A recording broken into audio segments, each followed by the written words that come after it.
My name is Elliott Gaskins, Managing Director of Development at Share Our Strength. And let me give everybody a beat. I see there are so many folks streaming in. We'll give it 1 second here and get started.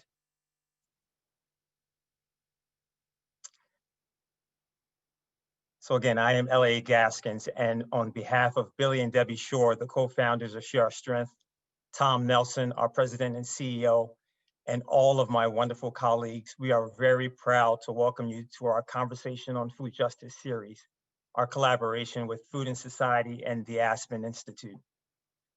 Over the next 12 months, we hope this series will elevate important voices, educate on issues of urgent concern, and inspire and challenge us to address the root causes of why so many children and families experience hunger. For the past 35 years at Share Our Strength, and most recently through our No Kid Hungry campaign, we have worked tirelessly to support kids and ensure they have the food they need. But today, our work is more important than ever. In addition to the pandemic, we have faced some of the most significant racial unrest we have seen in a generation. It has been difficult for all of us, but I believe it has led to a national reckoning and what some have been calling a global explosion of consciousness. The evils of systematic racism has been exposed in ways that have been important to see, and the fragile safety net, the challenge parents have always had to feed their families, have been laid bare in new ways. We realize today that more than ever, anti-hunger work and food justice is intertwined. One without the other will not lead to the long-term systematic change that will be essential to eradicate the hunger crisis. We hope this series will play a part in getting us closer to our ultimate goal of ensuring that every single family in this country can be confident that their children will have the food they need to realize their full potential. Thank you so much for being with us today. We are honored to be collaborating on this initiative with such an amazing organization. So let me introduce you to Corby Kummer, Executive Director of Food and Society at the Aspen Institute.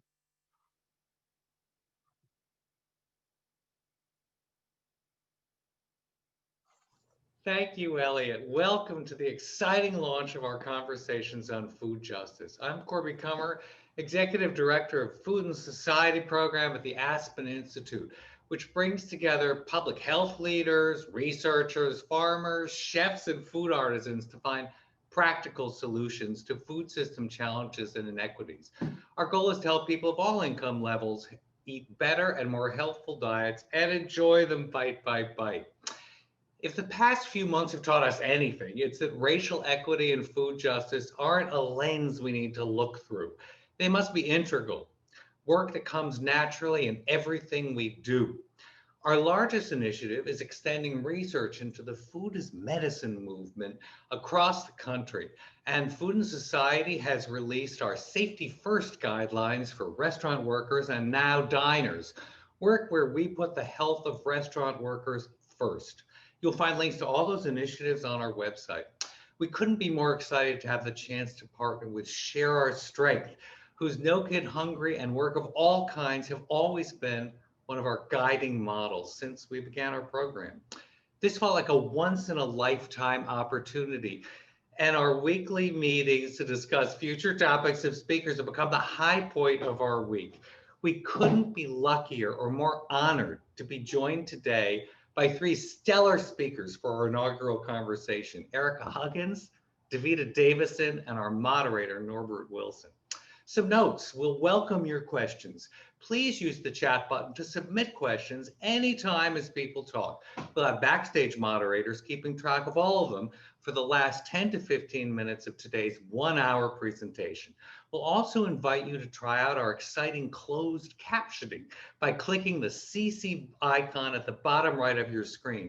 We're piloting this new service today, thanks to the tireless work of my wonderful colleague, Tracy Anderson, and we'll welcome comments on how well it works.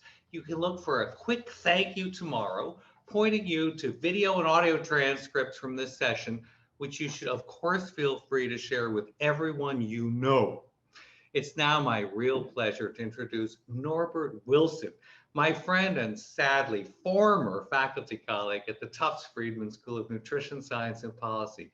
who has a wonderful new post at Duke University. Norbert, the floor is yours. Thank you, Corby. It is a pleasure to see you again and to be a part of this wonderful event. I begin our conversation by acknowledging that I am situated.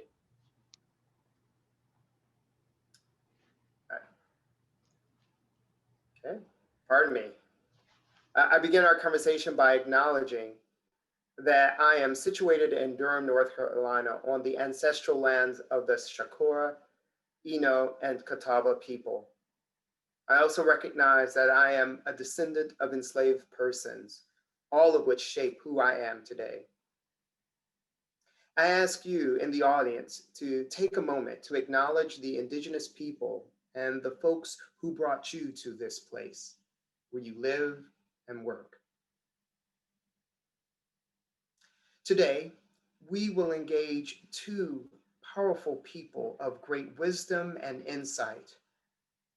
First up, Ericka Huggins is a human rights activist, poet, educator, Black Panther leader, and former political prisoner.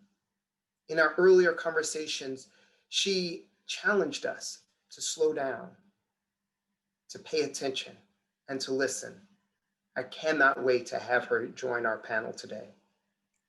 Devita Davison is the executive director of Food Lab Detroit, which is an organization that has as a vision to cultivate, to connect, and to catalyze, to use food as an economic engine, to form a supportive community of entrepreneurs, and to make good food, really good food, available to all people of Detroit. If you haven't seen her TEDx or TED Talk, I encourage you to watch it. You will want to join the Church of Food Justice that she's leading. Let's introduce our two speakers.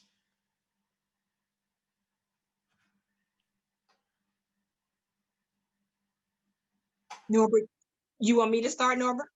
I would love for you to start. I'm sorry, I was waiting for you all to join. Oh, yeah. Please. No problem. Hey, everybody. My name is Devita Davison, as Norbert indicated. And what I would like to do, and I am here in Detroit, Michigan, and I wish to recognize the Anishinaabe people whose traditional land that I stand upon today. I want to pay my respects to the Anishinaabe people and their elders, past and present, who have been living and working on this land from time immemorial. Michigan and Detroit specifically is a place of great ancestral significance. And we have the opportunity now to acknowledge past events and to use those events so that we can cultivate a growing understanding to energize and thus empower us and also the next generation. And I'm grateful for bringing this conversation together and all of those involved. And I'm so happy to be in conversation with Ericka and for all the learning that we're going to do today. So good afternoon, everybody. And I'm happy to be here. Thank you so much, Davita. And thank you, Norbert. And thank you, Corby and Elliott and everybody who's having this event happen. Food shouldn't be a privilege. We should have the right to food by being born and living on the planet. And it isn't so. I want to pause before I say anything more to honor the Ohlone peoples, who are the tribal peoples of this land that I sit on, work on, be on, in Oakland, California. There's so many other tribal peoples as well. And I believe that a land acknowledgement acknowledges not only the beauty of the land and the abundance of the land, but also that the land was stolen from indigenous tribal peoples. Oakland is so notable for many, many things. but it also is notable for its preeminence in starting movements for change and transformation. It's an incredible city.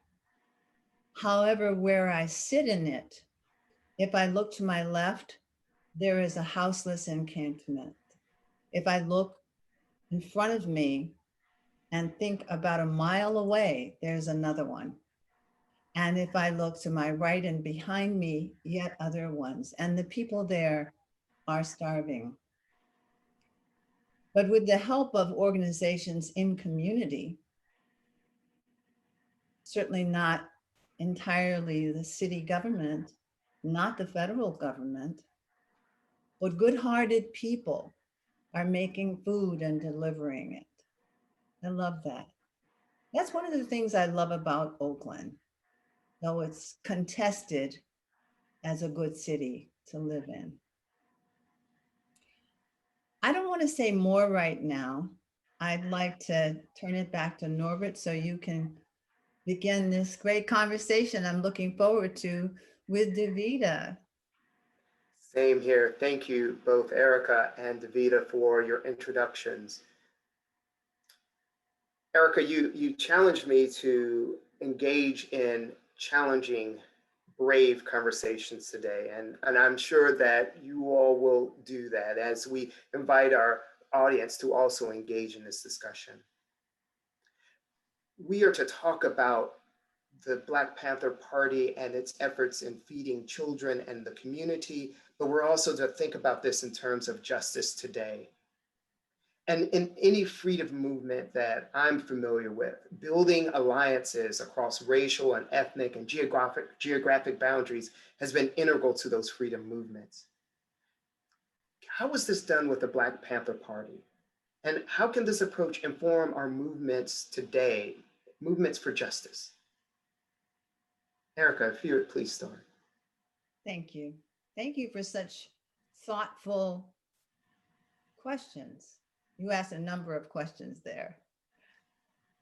I want to apologize if for some reason you're distracted by the sunlight. That's all it is. And I think any light illumines the truth for us, right? Any light. So I don't enjoy that it might distract you. I can't get away from it. And I think we need to live in the light. In answer to your question, Norbert, the Black Panther Party never just went into community and did things. People told us what they needed. And when we asked at the party's inception, and from there across the country as 40 chapters blossomed, and chapters in Europe, in India, and Africa, and South and Latin America, they said the same things. And I want to make a point really strongly that those programs then, like our food programs, the most well-known, the Free Breakfast for Children program, have been replicated to this day all over the world. And I'll give some examples later. What we did was go into community and say, we know because you've told us that you want the end to police and other state-sanctioned violence. We know that. What else? Well, our babies are hungry. They go to school, but they don't have nutritious meals. And because we live in conditions of poverty, we can't provide what they need. We're not wealthy people. And the people I'm talking about then in the 60s, in 1966, the Black Panther Party was established in Oakland. And one of its first programs was the Free Breakfast for Children program.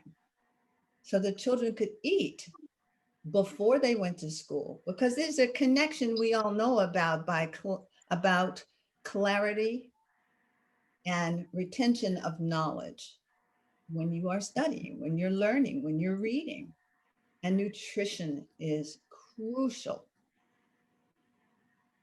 So we created the free breakfast for children program first in church basements, and then everywhere that we could, in community centers, in empty cafeterias, those places for children. And I want to say, we did not say which children could come. I want to say 95% of the children that came were Black and brown. Or as we say today, Black Indigenous people of color, children of color, babies, children, our children. And then the National Free Breakfast for Children program was created. Why? Because the federal government was so embarrassed that the Black Panther Party had created something that flourished throughout every major city in the United States and then some.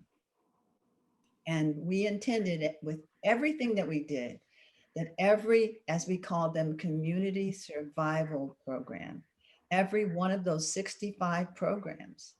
And I bet most people don't know that that's what we had, because what you got in mass media, they were lies, many, many things.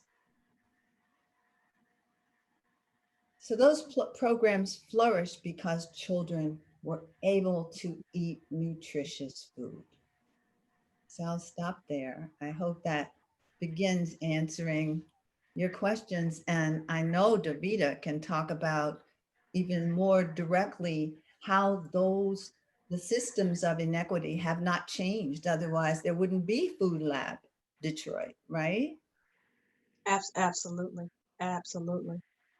You know, Norbert, I'll kind of piggyback on what Ericka just said, if I may.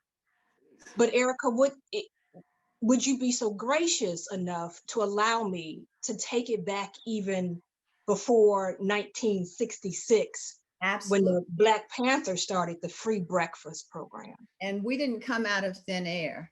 There was Absolutely. a reason historically why Exactly. we do what we did. So yes, please. Yeah. Because, you know, the title of this talk is really about exploring the origins of the food justice movement. And I don't think one organization or one person could claim themselves as the originators of food justice and movement building. Norbert and Ericka, you remember when we were in conversation for our pre-call, one of the things, Norbert, you challenged us, you asked us, and Ericka echoed this sentiment was, what was it that brought you to this work? That's what you asked. And I've been doing a lot of thinking about that since our conversation.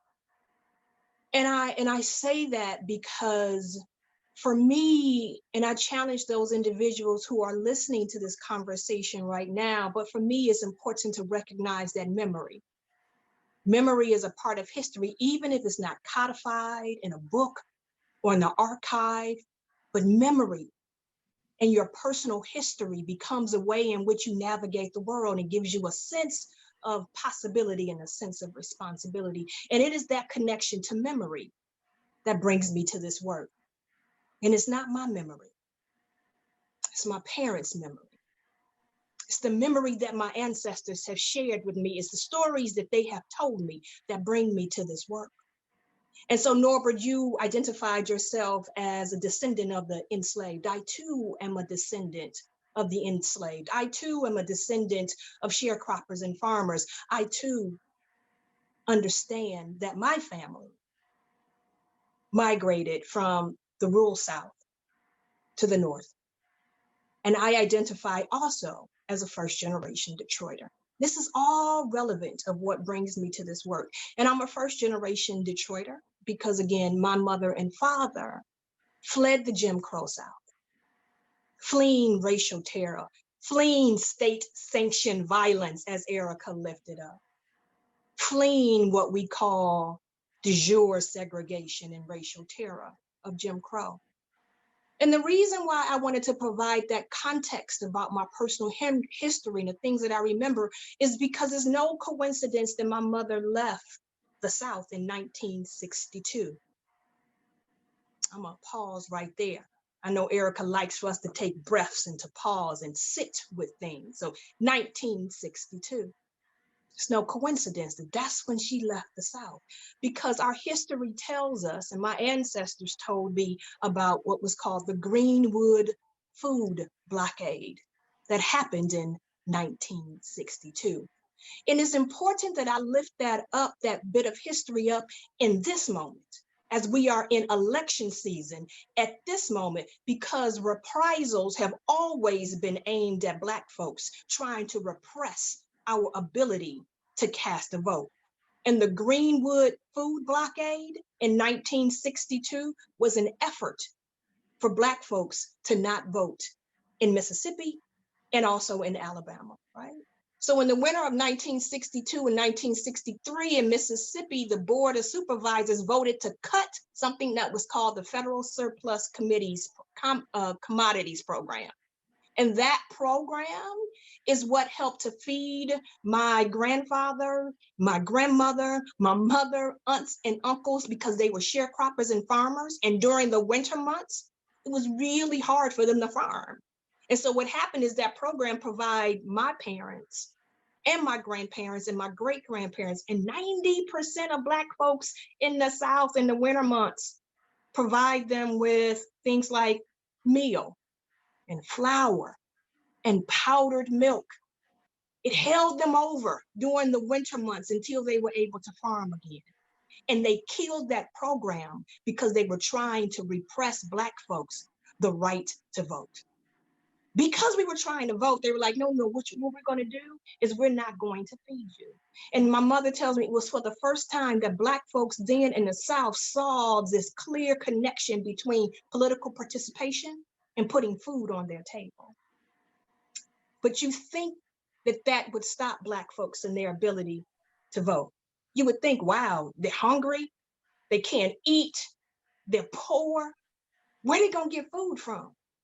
So mommy and daddy fled Alabama and Mississippi, 1962, headed to the North. You know how Black folks got fed when the government cut us off? It's through what we now know as mutual aid and solidarity. That's how they got fed.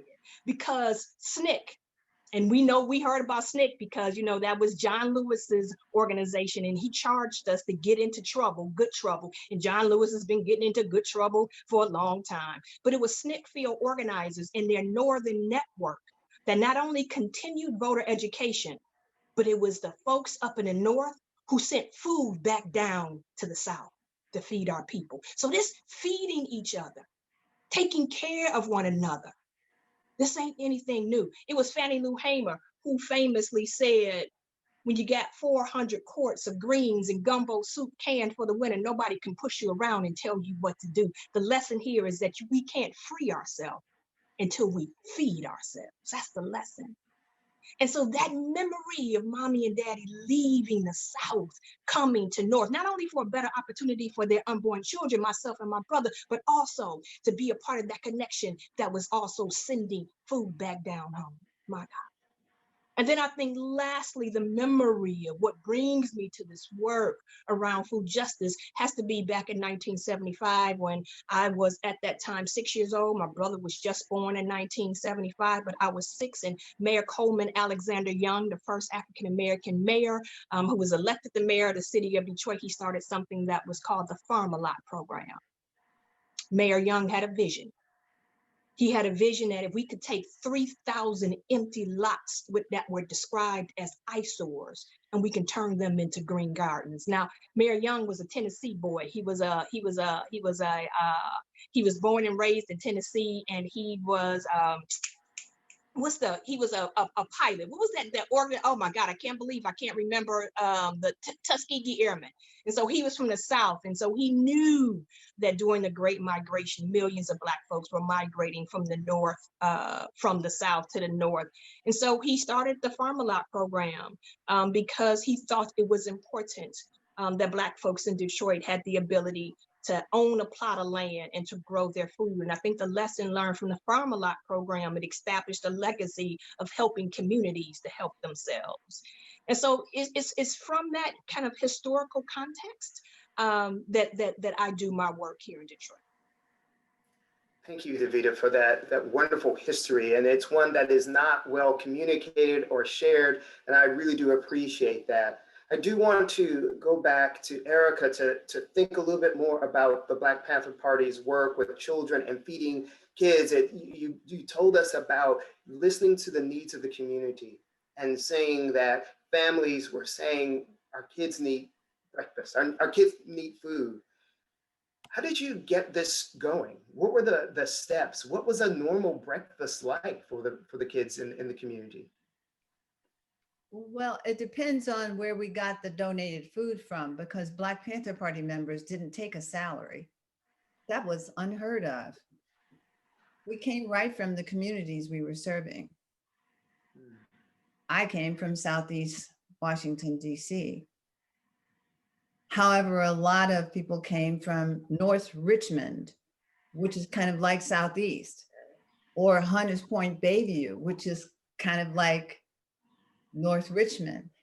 It's that way.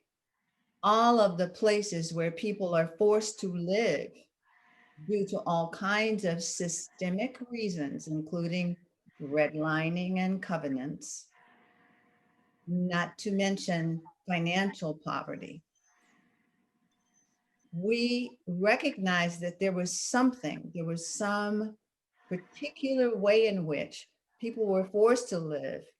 And even in the stores that sold food, the quality of that food, let me use Safeway as an example. That's meant to be a chain of box stores, right?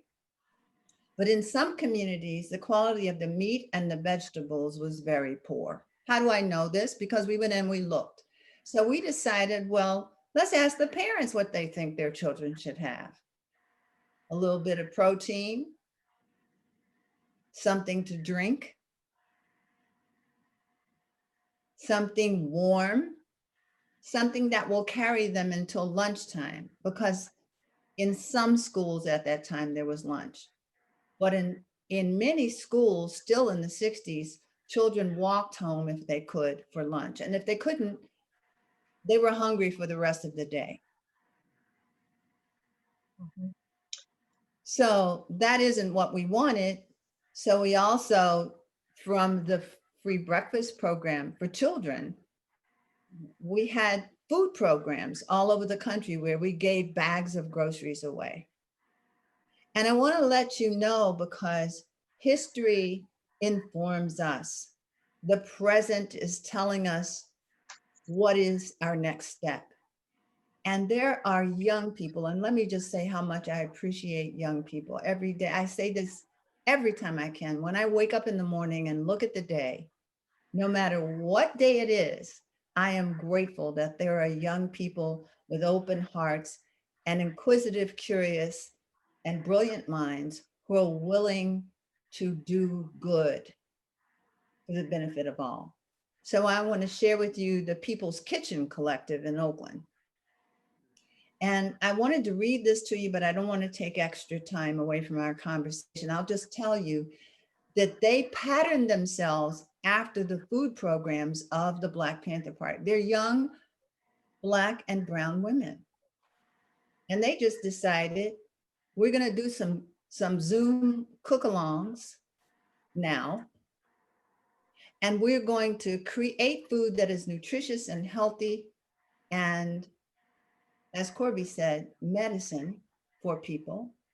Because I want to say that when I visited South Africa, people who still lived in, they were called provinces, but they were the worst of the worst that's left as the result of apartheid.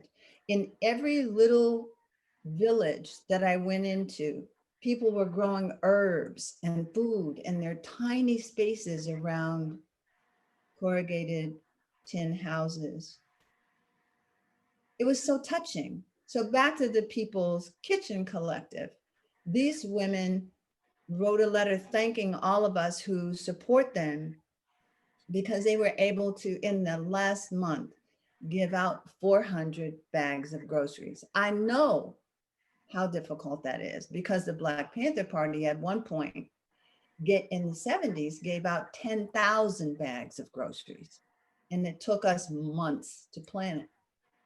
So out of the goodness of people's hearts, they are seeing that what Devita called memory. It's collective memory. It's multi-generational memory. They're seeing this and they're doing something. They're not just saying, do I have some money I can give to this? They're giving their bodies, Norbert. They're giving their lives to see that no one is hungry, regardless of their age. I could tell you story after story, but I wanted to tell you about the People's Kitchen Collective because also they give gifts to people who support them, volunteer, and or donate to them of nutritious rubs for meat or seasonings for veggies. It's incredible what they do. They're tiny. But organizations like this need to be supported at a national level. And there are many of them. I'm only telling you about one that sits right down the street from me. Eric, I just wanted to jump in really quickly and on that last part when you talked about how there are organizations on the ground locally that need to be supported. That's right. So that they can grow and scale because they could reach the federal level. And I'm not surprised, but I have to tell you, you talk about the young people. I think during this particular point in time, I am just seeing the ingenuity, the brilliance, the innovation of my community, which looks like Black and Indigenous people of color, and how they were able to quickly pivot on a dime to respond to this coronavirus and take care of and feed our people. And it's really interesting when you talk about the free breakfast program in 1966 and how the federal government was just embarrassed basically by the work that the Black Panther did. And it created a federal government program because they saw it flourish locally in the community and they replicated. Well, that's exactly what they did to Mayor Coleman A. Young's Farm-A-Lot program that started in Detroit in 1975. In 1976, because they saw that community garden, urban agriculture, right? And communities helping each other, feeding one another, being allowed to grow. They saw that in the 70s and 80s, there were cities that were allowing community garden, might I own cities that were occupied by majority Black and brown people that were actually taking on land and growing food. In 1976, the federal government started something that was called the USDA Cooperative Extension Urban Gardens Program. And it's just amazing to me how we know, I know, Ericka, you know, the brilliance that sits in our community. And yet when it comes to investing in our young people, yet when it comes to investing in stores, particularly in food lab, restaurants and grocery stores that are owned by Black and Indigenous people in our communities, we don't get the kind of investment that we need in order to grow and scale our businesses. Our communities don't even get the investment that we need. So at least the government can even set the conditions for our business to flourish. But on a drop of a dime, we responded and put our bodies on the line. That's to right. take care of and to feed our people when nobody else would. We did. Because why? We saw people disproportionately in our community dying. In Detroit, where I sit, Detroiters, Black Detroiters only represent 13%. I'm sorry, Black folks in general only represent 13% of the population in the state of Michigan. But Ericka and Norbert, I'm here to tell you, we represented 40% of the infections and the deaths of COVID-19. Why is that so? It's because at every level of our society, Devita, the inequitable structure. It's scaffolding, like the scaffolding in the room you're in and the room I'm in and the room that all of the participants today are sitting in.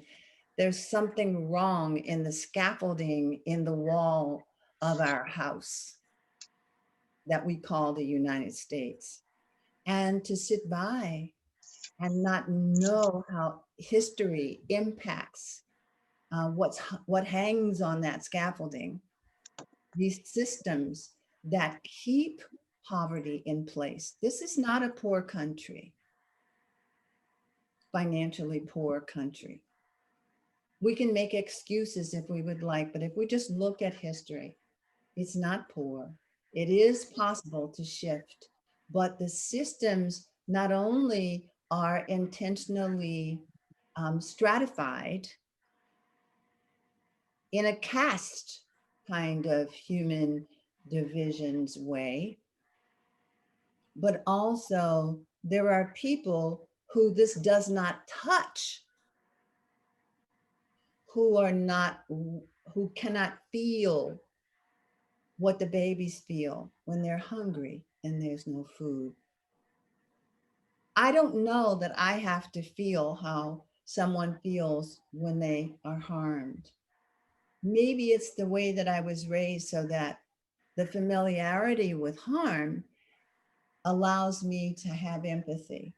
That empathy is a human way of being. We can all have it. Maybe we pretend, Norbert and Devita, that all the babies that are hungry, how about the ones that are on the borders of our United States? I'm sure they're not getting nutritious food.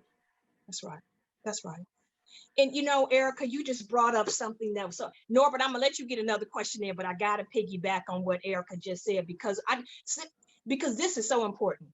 This right here is so important, what Ericka just said, and I didn't even know she was gonna say it, but I am a huge, as they say, fangirl of Ericka Huggins. So I kind of figured that she would lift this up, but this was so important. I don't want to lose it, Norbert. I just want to put a pin on it, an exclamation point on it, where she talked about empathy. And the reason why I think that is so important is, number one, she brought up two very important things: history and empathy. And I'm just want to touch on the history part real quick, because what we are seeing keeps on playing itself over and over and over and over again. Listen, if there's one thing that I love, is I love history. I am not an ahistorical person, because the thought that our present day has no connection to the past is ridiculous. And so I am a student of history. And so one of the things that I have been doing during this moment is I've been digging into archives, and I've been doing a lot of reading. And one of the things that I'm reading right now, or trying to read, is a huge book, it's 500 pages, is probably a book that was written in 1899 called The Philadelphia Negro by W.E.B. Du Bois, right?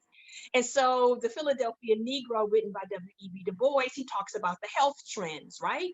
And hunger and pain, particularly as a sociologist, he went to go study Philadelphia, right? And what he said, broadly speaking, the Negroes as a class dwell in the most unhealthy parts of the city and in the worst houses of those parts. The influence of bad sanitation surroundings is strikingly illustrated in the enormous death rate of the Fifth Ward. My goodness, it seems like I'm repeating history over and over again. He talks about the fact that Black death versus white death in the city of Philadelphia, and at this particular time, Black people were dying at a rate of 89% higher than white folks, right? Y'all, this is happening over and over again. And what W.E.B. Du Bois said that was so poignant, and I wanted to put a pin on empathy, which Ericka lifted up, and I quote, W.E.B. Du Bois said, the most difficult social problem in the matter of Negro health is this peculiar attitude of the nation toward the well-being of the race. He said, for instance, but few other cases in the history of civilized people where human suffering has been viewed with such particular indifference.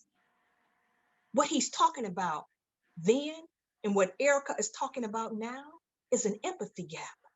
We have no empathy for people who don't look like us, unfortunately, in this country. And so there is an empathy gap that we have to talk about. And we see it played out today, right? Today's empathy gap is how we view white poverty and Black poverty, right? We see it played out, and we know how this played out. When they began to racialize poverty in the media, right? Took place in the 70s, 1980s, when Black folks became the face of government assistance, when that wasn't the case at all. Government assistance came out of the New Deal.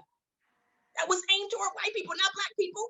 Because if we know our history, we know that the workers that worked in occupations that were occupied for Black folks during that time, farmers, right, domestic workers, they were cut out of the New Deal. We know this. And so government assistance programs weren't even aimed at us, but in order to divide us, in order to escalate this empathy problem that we have we racialized poverty, right? And so I think that that's so important that we lift those things up so that we can understand that we can't even begin to solve the problem of hunger if we don't even tell the truth about what the core problem is around it. Hunger is not a charity issue, it is a justice issue. Yes.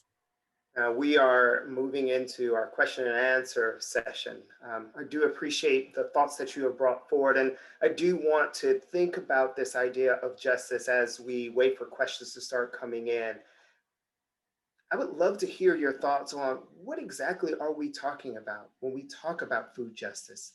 I realize that seems like a really basic question, but I think it's actually a question we don't really have a good handle on. I would love to hear your thoughts. I'll start off with Ericka as questions are starting to come in. Well, that's a conversation for the collective wisdom, Norbert. And as Devita was talking, I think that I could almost hear people saying, yes, but what is the next step? People often ask me, is there a right way to take the next step? Is there a formula? No, there isn't. We can all do something. To the points made today by Devita and myself about how people just step up. Black Panther Party created People's Free Medical Clinics because the government wasn't providing access to medical care, or if there was access, people of color had to wait long hours, sometimes birthing babies on hospital emergency room benches. We made some headway in that in the 1970s here in Oakland. But I'm saying, and in many other parts of the country and the world, but I'm saying that these inequities are in every institution of society because it was set up intentionally. There's a Somalian proverb that says, poverty is slavery. Mm. It touches my heart. It's not said with any snide aside. It's the truth. And to intentionally keep people in conditions of poverty is an overarching federal and state problem. So I think that as we are thinking about voting in this next week, we also need to be thinking about holding elected officials and others accountable so that funding can go into communities to provide food. In the United States, we're talking about food. That is unjust. So I'm a restorative justice practitioner. Where there is harm, I sit in circles with high school students, incarcerated people, women of all kinds, you name it. There are circles where we can talk about the harm, and whoever's created the harm in that circle or those circles can acknowledge by being responsible and accountable. And the way to ask forgiveness is to do it different. But first we have to declare that there is harm. Is it violent? It isn't just ambiguous harm. So justice means, restoring justice means exactly what it says. Where there has been an inequity, where there has been a continuous stream of violence meted out to one group of people or two groups of people, or all of the people in one group, it does, I don't need to name them.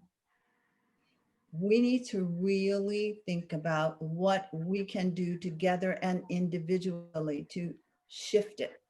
I believe in the power of people. That was the Black Panther Party's call. All power to the people. The Black Panther Party created coalitions with Black, brown, and young white people in the Appalachian Mountains, Puerto Rican people in New York and Chicago, Latinx people all over the country. And our coalitions worked because poor people had the same conditions. And race is the excuse for this hierarchy of human division called caste that keeps people divided by skin color. So we went beyond that. And you wouldn't know that because, you know, as I said earlier, the Black Panther Party was boxed in mainstream media. But justice, you feed people. Here's justice. A woman I know who actually is from South America, and people get us confused because there's something about us. That happens, doesn't it, Norbert? Yes. People call her me and call me her. So we became friends because we were laughing about that. And one day she said to me, you know what, Ericka, all the conversations I have with you about what we can do different, how we can be loving of one another and communities beyond ours. She said that as a Black woman, from South America, I can't understand the poverty that I see in the United States. I said, so what will you do? She said, well, can I tell you what I am doing? There is a houseless man who sleeps on the bus stop in front of my house. And every day I speak to him. I don't ignore him. And we both acknowledge that there are people who still do. Pretend they don't see. Again, that lack of empathy. And Devita, she said that she would go out to the bus stop sometime and sit down next to him with his bags. And one day she went back in her house and she opened her refrigerator to make her dinner. And she realized, wait a minute, I have food. What is that man eating? What is that man eating? Where would he get dinner, breakfast, and lunch? And once again, breakfast, lunch, and dinner. She made her dinner. She lives alone. She said, I made enough for two. I always do. And I fed him. And I sat there and we ate together. And I stood there with tears streaming down my face because that's justice. Now, if everybody did something about the distribution of food to those who are hungry, imagine what would shift. And the hope is, Devita, that something in the government would be so embarrassed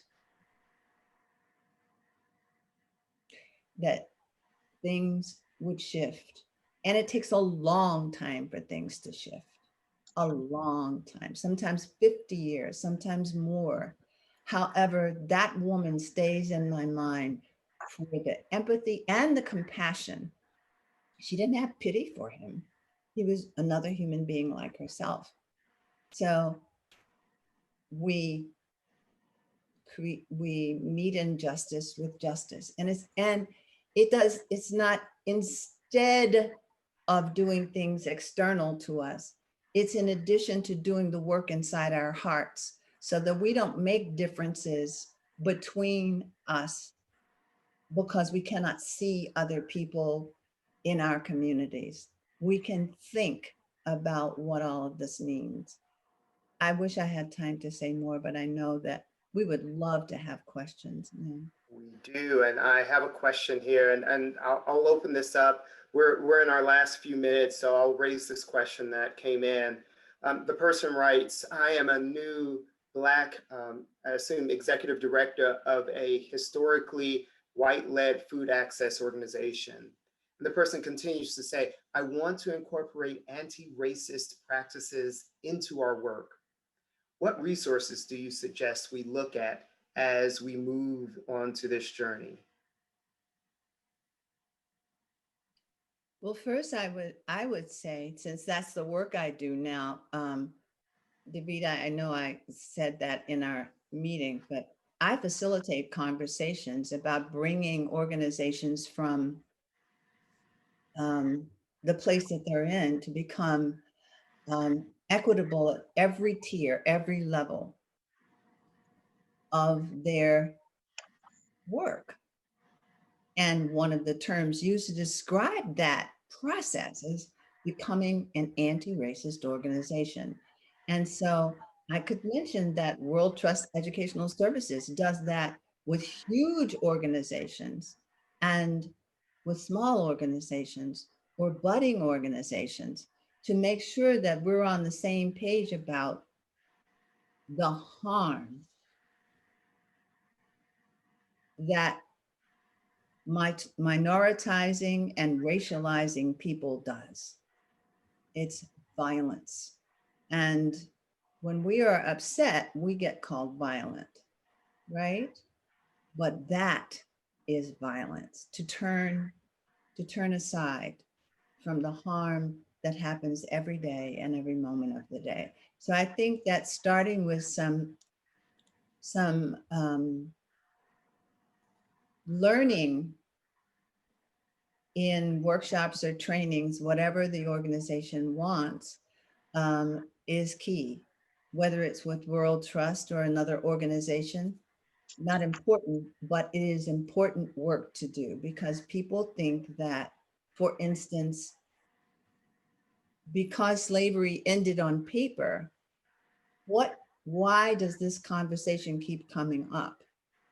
Because it ended on paper, and then Reconstruction, then Jim Crow, and then 3 strikes as an example, or this still medical discrimination. There's so many things, and we need to look at them and assess them in our organizations in order for our organizations to change. No harm will come to people if they become curious and have wonder about how things work in the very organization that they're in. Why is the organization primarily white?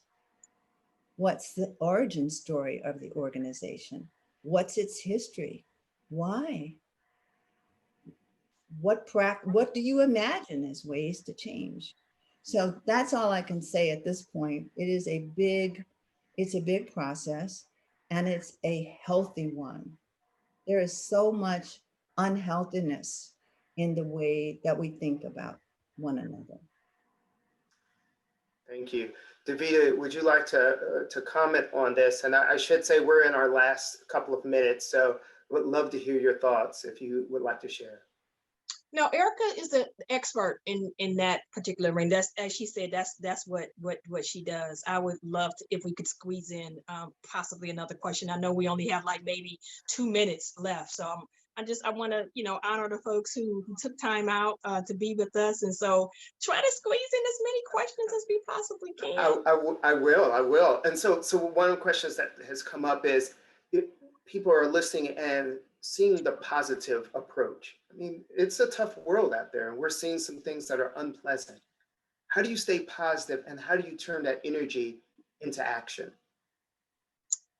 Yeah, I mean, I'll just answer really quickly, and I think we shared a little bit of this on our pre-call. And again, this is me digging into the archives in a book that I'm currently reading that was written by Eddie Clark Jr. That's called Begin Again, which is this love letter that he wrote alongside James Baldwin as a love letter to activists. And as I explained in our pre-call, there was an interview that was done in 1970 for Ebony magazine.